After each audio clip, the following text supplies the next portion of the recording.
Welcome to జనం కోసం journalism news. Tirumala Shri Venkateswara స్వామి వారిని దర్శించుకున్న అనంతరం మీడియాతో మాట్లాడిన తెలంగాణ సగృతి అధ్యక్షురాలు కల్వగుంట్ల కవిత.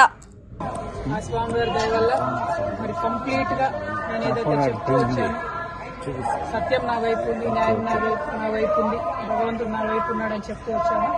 అదే నిజమని రుజువు చేస్తూ కంప్లీట్ గా కోర్టులో మరి క్లీన్ చీట్ రావడంతో స్వామివారికి కాలినడకన వచ్చి మొక్కు చెల్లించుకుంటానని అనుకున్నాను. దానికోసం ఇవాళ ఇక్కడికి రావడం జరిగింది.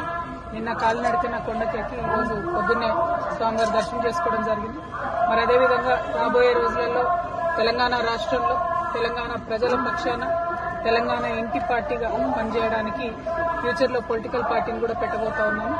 కాబట్టి దానికి కూడా ఖచ్చితంగా స్వామివారి ఆశీస్సులు ఉంటాయి, దయ ఉండాలని చెప్పి కోరుకొని మరి వాళ్ళు దర్శనం చేసుకోవడం జరిగింది. నేను ఎప్పుడు తిరుమలకు వచ్చినా ఒకటే కోరుకుంటాను, తెలంగాణ రాష్ట్రం బాగుండాలి, తెలంగాణ ప్రజలు బాగుండాలి, ఆంధ్ర రాష్ట్రం బాగుండాలి, ఆంధ్ర ప్రజలు బాగుండాలి. రాష్ట్రాలుగా మనం విడిపోయినా కూడా ప్రజలుగా కలిసి ఉండాలి, ప్రజలందరూ బాగుండాలని మనస్ఫూర్తిగా కోరుకుంటాను.